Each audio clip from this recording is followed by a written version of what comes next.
1830, la France envahit l'Algérie. En quelques décennies, les meilleures terres arables du pays sont saisies et redistribuées à des colons européens. Les paysans algériens qui cultivaient ces terres depuis des générations sont expulsés sans compensation. La famille Belkacem perd son champ de la Mitidja dans les années 1870. Ce champ ne leur sera jamais rendu. Le 8 mai 1945, l'Europe fête la victoire sur le nazisme. À Sétif, des milliers d'Algériens défilent pacifiquement pour réclamer l'égalité des droits. Beaucoup ont combattu sous le drapeau français. Ils pensent que le Chanoyan pense que leur sacrifice leur donne droit à la citoyenneté. Kader Belkacem, 35 ans, père du futur Messaoud, marche dans le cortège. Il ne sait pas encore que cette journée va détruire sa vie. La police tire sur le cortège. Le massacre se propage dans toute la région de Sétif, Guelma et Kerata. Pendant plusieurs jours, l'armée française, la police et des milices de colons tuent des civils algériens. Les historiens estiment entre 8 000 et 30 000 le nombre de morts. En France, le Parti communiste français qualifie les organisateurs de la manifestation de provocateurs hitlériens. Cette trahison brise définitivement le lien entre le mouvement ouvrier français et les indépendantistes algériens. Kader Belkacem survit, mais l'homme qu'il était avant le 8 mai 1945 n'existe plus. Mais Saoud Belkacem n'a jamais entendu son grand-père raconter Sétif. Kader ne prononce pas le nom de cette ville, mais le silence de Kader a formé Messaoud autant que des mots l'auraient-ils fait. En 1952, Messaoud a 43 ans. Il cultive un lopin de terre aride dans les collines de Kabylie, loin des plaines fertiles que sa famille a perdues. Il sait que rien ne changera par les pétitions, les manifestations ou les élections. Il ne le dit pas encore à voix haute. Dans la nuit du 1er novembre 1954, le Front de Libération Nationale déclenche 70 attentats simultanés sur tout le territoire algérien. C'est le début officiel de la guerre d'Algérie. La France ne l'appellera pas ainsi. Pendant des années, elle parlera d'opérations de maintien de l'ordre, puis d'événements d'Algérie. Le mot guerre ne sera reconnu officiellement qu'en 1999. En 1956, la France envoie le contingent en Algérie. 400 000 appelés, des jeunes hommes de 20 ans, sont mobilisés pour une guerre que le gouvernement refuse de nommer. Pierre Lemaître est ouvrier dans une usine textile de Lyon. Il n'a jamais quitté la France. Il n'a jamais tenu un fusil en dehors du service militaire de base. Dans 3 semaines, il sera dans les Aurès. L'armée française ratisse les villages un par un. Les ordres sont simples. Trouver les combattants du FLN, détruire leur réseau de soutien. En pratique, cela signifie fouiller chaque maison, interroger chaque homme en âge de combattre et souvent détruire ce qui reste. Pierre Lemaître exécute les ordres. Il ne pose pas de questions. Il ne comprend pas encore que ce qu'il voit va le marquer pour le reste de sa vie. Entre 1955 et 1961, l'armée française déplace 2 millions de civils algériens dans des camps de regroupement. L'objectif officiel est de couper le FLN de sa base de soutien dans les campagnes. En réalité, des villages entiers sont rasés et leurs habitants parqués derrière des barbelés, sans ressources suffisantes, sans soins médicaux, sans droit de retour. Messaoud Belkacem et son grand-père Kader font partie de ces déplacés. Kader, survivant de Sétif, finit ses jours dans un camp entouré de fils de fer. La torture est systématique. Électricité, noyade simulée, coups, viols. En 1958, Henri Alleg, journaliste communiste, publie La Question, un livre dans lequel il décrit les tortures qu'il a subies. Le livre est immédiatement saisi par la police. Mais le secret est déjà percé. Pierre Lemaître n'a jamais torturé personne de ses mains. Mais il a tenu la porte. Il a regardé. Il ne sait pas encore quel nom donner à ce qu'il est en train de devenir. En janvier 1957, le général Massu et la 10e division parachutiste reçoivent les pleins pouvoirs de police à Alger. Leur mission est de démanteler les réseaux du FLN dans la ville. La Casbah, quartier historique d'Alger, dense et labyrinthique, est le cœur de la résistance urbaine. Jamila Rahmani est agent de liaison. Elle transporte des messages, des fonds, des instructions. Elle ne porte pas d'armes. Son arme est sa mémoire et sa connaissance de chaque ruelle. Plus de 2000 suspects sont arrêtés pendant la bataille d'Alger. Beaucoup disparaissent. Le mathématicien communiste Maurice Audin est arrêté en juin 1957. Il ne sera jamais revu. La France ne reconnaîtra sa mort sous la torture qu'en 2018, 61 ans plus tard. Jamila Rahmani est arrêtée en mars 1957. Son histoire est librement inspirée du témoignage de Louisette Iguilariz, qui a décrit publiquement les tortures qu'elle a subies.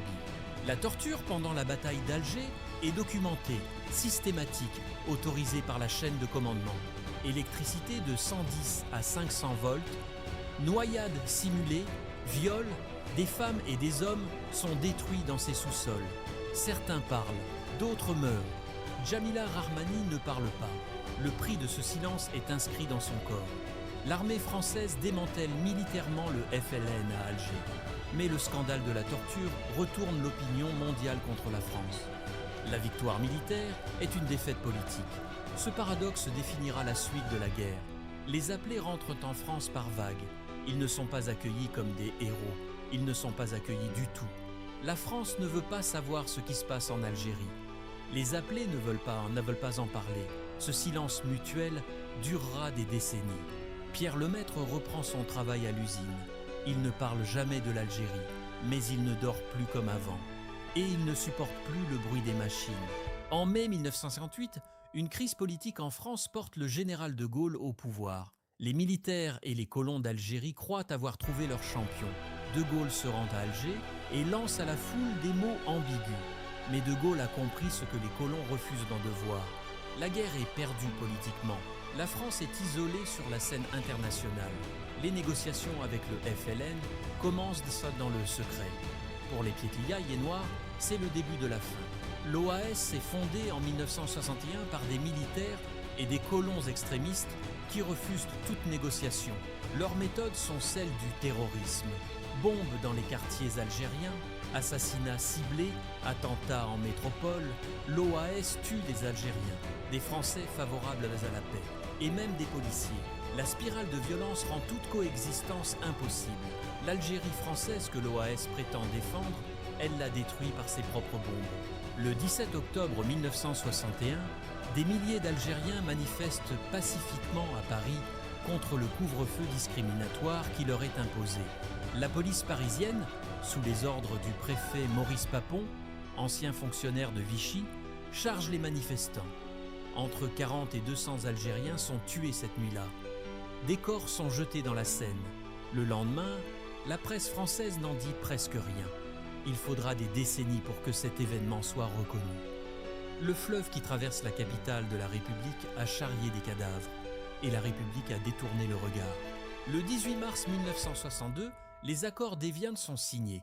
Le cessez-le-feu entre en vigueur le lendemain. Un référendum est prévu. L'indépendance de l'Algérie est actée. Mais entre la signature et la paix réelle, il y a un gouffre. Les semaines qui suivent seront parmi les plus violentes de toute la guerre. En quelques mois, 900 000 pieds noirs quittent l'Algérie. La plupart n'emportent qu'une valise. Ils laissent des maisons, des commerces, des cimetières, des vies entières. Beaucoup sont nés en Algérie.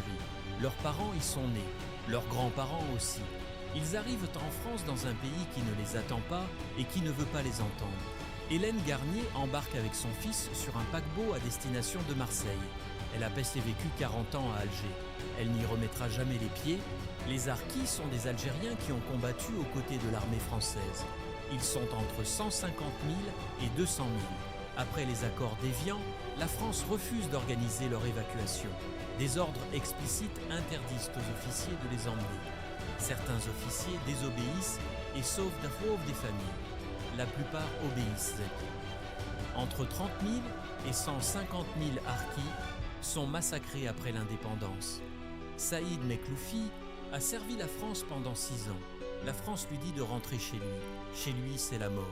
Le 5 juillet 1962, l'Algérie est officiellement indépendante.